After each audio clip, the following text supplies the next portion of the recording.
Hey guys, Marcus here. In this quick video, I wanted to share with you a guide on how you can possibly fix if your Audi A5 is not working, the sound is just not working for you. So I just found this command and maybe it's going to be beneficial also for you. So try it out. Try holding a setup, center knob and top right button near the center knob.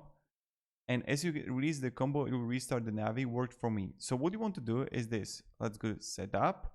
Then you want to have center knob. And then you want to top right button, right? This one. And just press hold the setup, the center button and top right button, or I don't know if it's this one, but primarily it's going to be this one. So near the center knob. Setup, center knob, top right button, press and hold it together when your car is going to be on. And let me down below in the comments if it actually fixed the issue for you. I just want to make this quick guide so you're not researching like hundreds and thousands of videos on how to possibly fix the Audi A5 no sound issue, but this is something that can possibly like work for you. So have a great day and goodbye.